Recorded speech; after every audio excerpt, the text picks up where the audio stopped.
So I would say I'm a big fan of Yuzu Suki, like it's my comfort restaurant. So what inspired you to start Yuzu Group in the first place? So it's more like it's not a group at first. It's more like a brand that I wanted to do. I came across this space in Siam Square 8 years ago in Siam Square Soy 3, and then I just finished grad school from Columbia, and then coming back, deciding what to do, and then I found my passion in food. I always like go try new things, even though it's like street food, fine dining everywhere, all around the world. And then I came across this very good opportunity. The space in Siam Square, very nice, very prime location. And then I thought to myself, like, what should I do? Like, what do I like to eat? And what's my strength? What's my passion? And then I came across this ramen infused with yuzu from Tokyo, from all over the world. And there are a few places that serve yuzu infused ramen. And then I thought, okay, if I do it in Thailand, then I would be the first. And then nobody would do it, and nobody would. Back then, nobody would really know like what yuzu is. So I feel like, okay, it's a good shot, and then I'll be the first in Thailand. Then there, I hired like a group of Japanese on RD team, and then along with me, we developed this yuzu infused ramen for like over a year, and then we launched the first one in Siam Square Side 3. Going back to grad school, what's one lesson from your student years that you still use today? I think it's come from one of my professor. His name is Mark. He said that all his success right now is contributed to just one thing that he did. All he did is ask. So he taught me like the things that I didn't know or I would love to know, that the only action I have to do in life in order to succeed or achieve what I want is ask. So I ask a lot of people about a lot of stuff in every context, everywhere, right? Like, let's say today, like, what are we doing? What should I do? How should I solve this? How should I tackle this? So I think everything that has made me who I am and my team today is I asked my way through. Because sometimes people overlook asking questions as like important factors. So the biggest challenge you faced early on, and like how do you overcome it? So then again, back to the asking. I feel like the asking part is somewhat very simple, but I think people underestimate the power of asking. I feel like because the things you said, that the obstacles I face, right? All I did is ask the right people, ask the right team, ask everyone, right? So every time I found myself struggle in certain context, certain problem, then I would ask my team, I would ask my seniors, I would ask my mentor, I would ask the people who has expertise in that field, and then solve it. So back at it again. So it's the asking part. Stress or pressure when things get tough? I think stress comes from when you face a certain situation and you don't know how to solve it. Stress happens because you don't know what to do when you face a particular problem. And when you don't know what to do, then you're stressed. But every time that you face problems, then you have to figure out the ways, right? Say when you go skiing, right? You have two choices. You look at the trees or you look at the way, right? Of course, I mean, you have to take into account the trees is a challenge. But then if you look at the trees, then you wouldn't find the solution or the way, right? So when you go skiing, you look for the pathway that you go through the trees. So usually when you see problems as the tree when you go skiing. So it's like you have to look for the way, but the tree is not the problem. It's like you cannot find the way yet, but the tree is there, but you find the way around it. So that's every time when I think of problems, I think of it that way. So I think I have a pretty good stress management if I look at the problem or obstacles that way. But let's say another day, of course, every day we have like unsolved problems, and you have to think about it another. When the team or I myself cannot think of something, we try to sit on it a little bit. Okay, we'll circle back to it. Like the situation where we cannot solve that problem is not something to be stressful just yet. So I think when we have to look through it in another perspective, give it time, talk to a lot of people, and then try to get something out of this problem logically and like in a timely manner. So I feel like we've done your best. I feel like we have done our best in the time given to us already, and then we put it there, sit around it a little bit, and then sit on it a little bit, and then come back. So at the end of the day, it's more like, have we done our best to tackle this problem? Is there any, because if everything we do minutes by minutes today is the best we can do to solve this problem, or let's do it tomorrow again. So it's more like, I think it's that kind of mentality that I have to manage my stress level. So frankly, it's like, okay, I can still sleep every night, go to bed and then like wake up fresh, It's not like it's in my head. I cannot sleep like that. Shifting back to the mindset of the CEO, what emerging trends in food and hospitality should students pay attention to for wanting to get into this business? I think it's more like behavior of consumers these days is shifting a lot after COVID. I think after COVID is the one thing, right? Okay, we see a lot of like a rise in delivery, things, but I think it's more like the world has become more digital.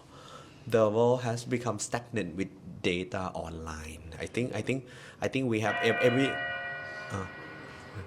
So I think it's more like people have access to.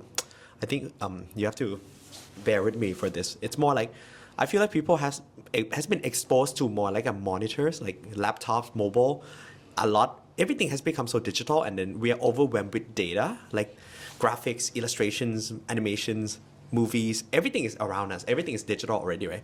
So I feel like people are very overwhelmed with that. So back to the F&B industry. I think people are trying to escape it. I think it's more like I think the world, the new luxury has become more offline in every way.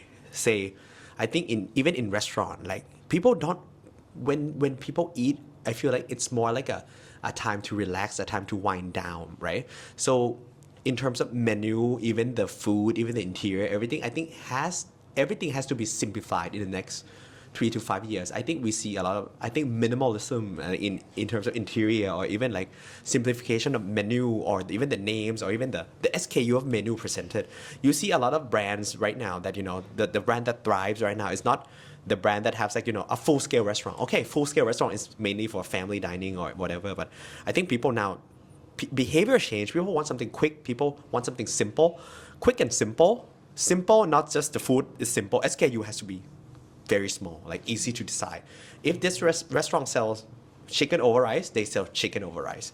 If you put noodles over rice or chicken over noodles, it becomes like stagnant. Like we are overwhelmed. Even though we look at it, we don't see why is it overwhelmed. But underneath are like, I don't know, everything that everyone has been exposed to all day. I feel like the SKU of the menu has to be, so to put it in a very plain word, it's like everything has to be super simple. Mm-hmm. Yeah, simplicity of everything in terms of F&B, specifically in the industry that I'm in, I think is mandatory in the next 3 to 5 years. Yeah.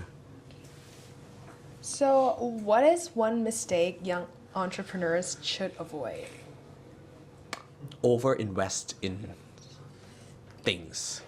I think 8 years that I do this business, I still figuring out a lot of aspects of business, right?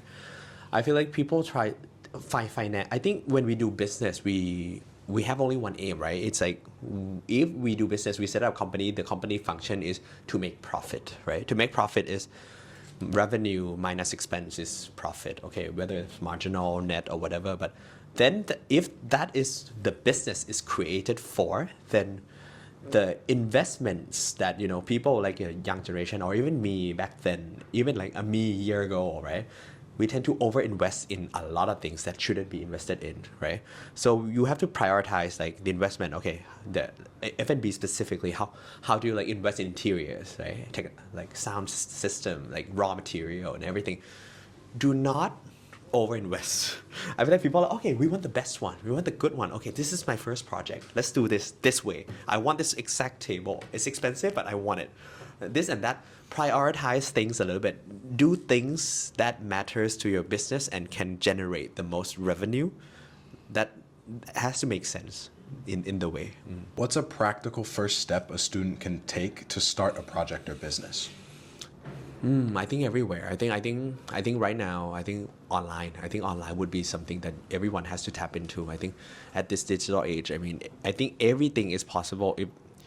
I'm thinking if I were 18 or 19 or 20, I would study online e-commerce a lot. Then I would go into it, like how to minimal investment and sell to the most majority or mass group of people, mainly even in Thailand or around the world. I think if we figure that out, the algorithm of social medias and algorithm of like how these channels and that channels and how influence like certain platforms or whatever, then I think start online because super minimal investment and then limitless opportunities.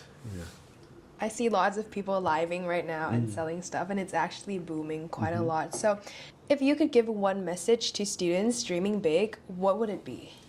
Okay, I think when I always encourage people to dream super big. I mean, like if I mean you only live once, right? I mean, it's very like cliche, but I mean, once in your life, whatever you want to do, you do it. You go do it. You go like you go kick it in the butt. I don't know, like.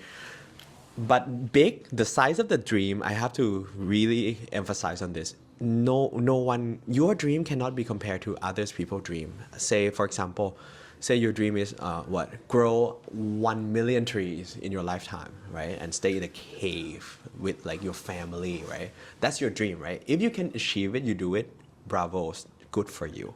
Some people want 1 billion baht. Okay, good for them. Let's go do it. Some people want 10 million baht. Let's do it. But the 10 million and the 1 billion cannot be compared because people don't want the same thing, right? Okay, financial gain. Some people want to be in a money game. Okay, let's do it, right? But is it the whole dream that you ever dreamed of? No, but it's your first dream, right? Whatever you want to do, as long as you don't harm people, you don't take advantage of people or being unfair or dishonest, I say you go do it. Whatever you want to do, you do it. But do not put your dream into a scales of other people's. That's like no. Okay, well, thank you very much. I like that dream big, but don't compare to other people. I think that's a fantastic note to end on.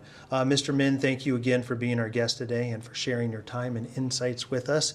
Your journey from that first ramen shop till now is a powerful reminder that passion combined with the right systems and a big dream can truly go global. And it has been our pleasure having you on the show, so thank you very much. Thank you.